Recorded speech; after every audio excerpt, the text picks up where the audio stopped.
साथियों नमस्कार। वैसे तो 8वां वेतन आयोग लागू होने के बाद देश के करोड़ों केंद्रीय कर्मचारियों और पेंशन भोगियों को बेनिफिट होगा, लेकिन जो लो मेडिकल कैटेगरी बंदे हैं, सैनिकों के मामले में बात कर रहा हूं, उनको और भी ज़्यादा बेनिफिट होगा अगर वो रिक्वायर्ड एलिजिबिलिटी क्राइटेरिया को पूरा कर लेते हैं। तो आज की ये जो वीडियो है हमारी 8th सेंट्रल पे कमीशन के लागू होने के बाद उन एलएमसी सैनिकों को कैसे फायदा होगा जिनकी डिसेबिलिटी एक्सेप्ट की गई है एज एट्रीब्यूटेबल टू या एग्रावेटेड टू और 20% फॉर लाइफ या उससे ज्यादा। तो आज इसी मामले के ऊपर चर्चा करेंगे। दोस्तों, अगर आप लोग लो मेडिकल कैटेगरी हैं और विचार बना रहे हैं अनविलिंग करके जाने का या किसी भी तरह से सर्विस से आउट होने का, तो अभी अपने डिसीजन को थोड़ा सा होल्ड कर लें, क्योंकि साल 2025 के बाद 1 जनवरी 2026 से 8वें वेतन आयोग की सिफारिशों को लागू किया जाना है, जिसके तहत केंद्र सरकार के सभी कर्मचारियों और पेंशन भोगियों की सैलरी और पेंशन का रिवीजन किया जाएगा। अब आप कहेंगे तो इसमें रुकने वाली ऐसी क्या बात है, जब पेंशन में भी रिवीजन किया जाएगा तो हम अभी से चले जाएंगे तो हमारी भी पेंशन में रिवीजन होगा। तो दोस्तों, फर्क पड़ेगा, किस तरीके से पड़ेगा उस चीज को पहले समझें। अगर आप अभी चले गए तो आप पेंशनधारी हो जाएंगे और फिर बाद में आपकी पेंशन का रिवीजन किया जाएगा, लेकिन पे कमीशन इंप्लीमेंट होने के बाद आप जाते हैं तो आपकी पहले सैलरी का रिवीजन किया जाएगा, उसके आधार पर आपकी पेंशन निर्धारित की जाएगी। अब अगर आप लो मेडिकल कैटेगरी हैं और आपकी डिसेबिलिटी एक्सेप्ट कर ली गई है एज एट्रीब्यूटेबल टू या एग्रावेटेड टू और आरएमबी बोर्ड के थ्रू 20% फॉर लाइफ या उससे ज्यादा रिकमेंड की है, तो इसको एक उदाहरण से समझिए। डिसेबिलिटी पेंशन की कैलकुलेशन कैसे की जाती है, इसके ऊपर हमने वीडियो ऑलरेडी बना रखी है, ये उसका टाइटल है। इस वीडियो को आप जाकर के हमारे चैनल पर देख सकते हैं, लेकिन फिर भी मोटे तौर पर आपको एक उदाहरण के हिसाब से समझा देता हूं। आपका जो लास्ट रिकॉनेबल इमोल्यूमेंट है उसका 30% वो होगी 100% डिसेबिलिटी के लिए डिसेबिलिटी पेंशन, और अगर आपकी डिसेबिलिटी की परसेंटेज कम है तो उसी अनुपात में आपकी डिसेबिलिटी पेंशन भी रिड्यूस हो जाएगी। अब 20% है, फॉर लाइफ रिकमेंड की गई है और आपका लास्ट रिकॉनेबल इमोल्यूमेंट 50,000 रुपए है, तो 15,000 जो कि 30% बैठा 100% डिसेबिलिटी के लिए डिसेबिलिटी पेंशन। अब 20% फॉर लाइफ है तो राउंड ऑफ हो गया 50%, तो 15,000 का 50% यानी 7,500 रुपए आपका बैठा डिसेबिलिटी पेंशन, और उसके ऊपर जो भी करंट रेट से डियरनेस रिलीफ चल रहा होगा, महंगाई भत्ता या महंगाई राहत जो कर्मचारियों को पेंशन भोगियों को मिल रहा होगा, वही रेट आपके डिसेबिलिटी पेंशन पर भी लगेगा।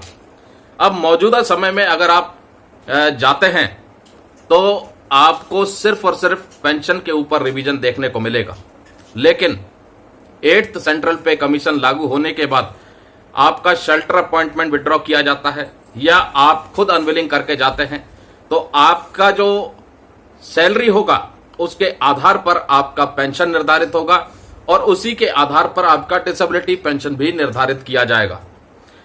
अब आज की डेट में 50,000 रुपए मिनिमम बेसिक पे है या लास्ट रिकॉनेबल इमोल्यूमेंट है, और जिस प्रकार से खबरें चल रही हैं मीडिया में, सोशल मीडिया में, और कर्मचारी संगठन मांग कर रहे हैं कि मिनिमम फिटमेंट फैक्टर 2.86 किया जाए। अगर सरकार दुगना भी करती है, फिटमेंट फैक्टर 2 पॉइंट भी करती है, तो मौजूदा बेसिक पे डबल हो जाएगी।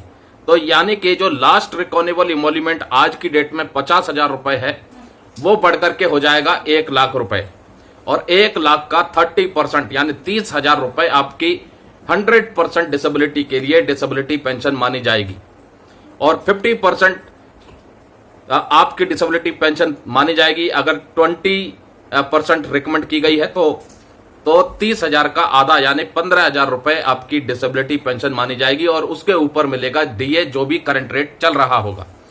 इसलिए लो मेडिकल कैटेगरी है, आपकी डिसेबिलिटी अगर एट्रीब्यूटेबल या एग्रावेटेड है और आरएमबी के थ्रू आप जा रहे हैं, मिनिमम 20% फॉर लाइफ रिकमेंड की गई है, तो आपको डिसेबिलिटी पेंशन मिलेगी। और जो कैलकुलेशन है उस कैलकुलेशन के हिसाब से आप गणित लगा सकते हैं कि कितनी आपकी डिसेबिलिटी पेंशन बैठेगी। एक बात तो पक्की है कि मौजूदा समय से ज़्यादा डिसेबिलिटी पेंशन आपको 8वें वेतन आयोग के लागू होने के बाद बैठेगी। इसलिए बेहतर है कि अभी अनविलिंग करके जाने से आप 2026 या 2027 में जाएं, ताकि 8वें वेतन आयोग का पूरा लाभ आप उठा सकें। वहीं दोस्तों बात कर लेते हैं लो मेडिकल कैटेगरी की कि शेल्टर अपॉइंटमेंट विलिंग करने में क्या फ़ायदा है, अनविलिंग करने में क्या फ़ायदा है। अगर आपकी 15 साल सर्विस नहीं है और शेल्टर अपॉइंटमेंट विड्रॉ कर लिया जाता है तो क्या होगा, क्या आपको कोई पेंशन मिलेगी या नहीं मिलेगी। देखो, पेंशन का, सर्विस पेंशन का पहला क्लॉज है कि मिनिमम क्वालिफाइंग सर्विस आपकी 15 साल होनी चाहिए। अब आपकी सर्विस 15 साल से कम है लेकिन 10 साल हो चुकी है, और अगर आपको शेल्टर अपॉइंटमेंट विड्रॉ कर लिया जाता है और आपको घर भेज दिया जाता है, तो शेल्टर अपॉइंटमेंट विड्रॉ करने के केस में आपको आरएमबी कराना ही पड़ेगा।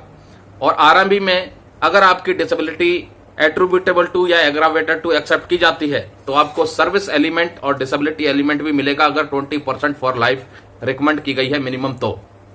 और अगर आपकी disability neither attributable to nor aggravated to है तो फिर आपको इनवैलिड पेंशन मिलेगी। और इनवैलिड पेंशन होती है इक्वल टू रिटायरिंग पेंशन, यानी बेसिक पे का 50% आपको इनवैलिड पेंशन के रूप में मिलेगा। अब सर्विस 10 साल भी नहीं है और आपको इनवैलिड आउट कर दिया जाता है इनवैलिड मेडिकल बोर्ड के थ्रू, आपकी डिसेबिलिटी एट्रीब्यूटेबल टू या एग्रावेटेड टू है, परसेंटेज भले ही 5 है तो वो 20% माना जाएगा और 20% राउंड ऑफ होकर के 50% माना जाएगा। और आपको सर्विस एलिमेंट, डिसेबिलिटी एलिमेंट या फिर ओनली डिसेबिलिटी एलिमेंट कुछ ना कुछ तो आपको मिलेगा ही।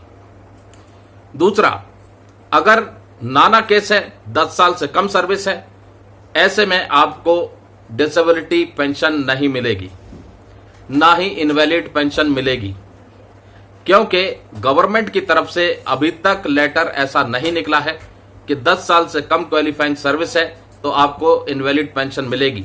जो letter department of ex serviceman welfare की तरफ से जारी किया गया है उस लेटर में कंडीशन है कि आपकी भले ही क्वालिफाइंग सर्विस 10 साल नहीं हुई हो, आप इनवैलिड पेंशन के हकदार तभी हैं जब ये रिकमेंडेशन हो मेडिकल अथॉरिटी की तरफ से कि आप पूरी तरह से अनफिट फॉर मिलिट्री ड्यूटीज और अनफिट फॉर सिविल री एम्प्लॉयमेंट के लिए है, तभी आपको इनवैलिड पेंशन मिलेगी। अगर लिख दिया कि आप अनफिट फॉर मिलिट्री ड्यूटीज और फिट फॉर सिविल री एम्प्लॉयमेंट है तो आपको इनवैलिड पेंशन नहीं मिलेगी। लेकिन इस मामले के ऊपर कोर्ट में सुनवाई हो चुकी है, जजमेंट भी आ चुका है और जजमेंट जो है पेंशनर के फेवर में आया है, जिसको इनवैलिड आउट किया उसके फेवर में आया है। तो जो ये क्लॉज था वो कोर्ट की तरफ से हटा दिया गया है, लेकिन सरकार की तरफ से आधिकारिक चिट्ठी अभी तक जारी नहीं हुई है। तो इसलिए अगर आप लोगों के अंदर ये गलतफहमी है कि 10 साल से कम क्वालिफाइंग सर्विस है तो भी इनवैलिड पेंशन मिलेगी भले ही डिसेबिलिटी नाना हो, तो ऐसा नहीं है। आपको डिसेबिलिटी पेंशन नहीं मिलेगी अगर नाना केस है और ना ही इनवैलिड पेंशन मिलेगी अगर नाना केस है। मिलेगी कब?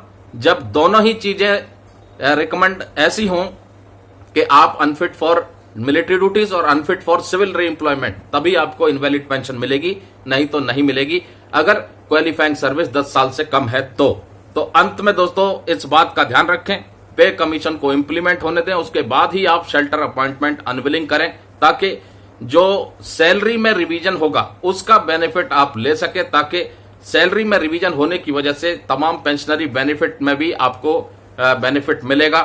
नमस्कार, जय हिंद, जय भारत दोस्तों।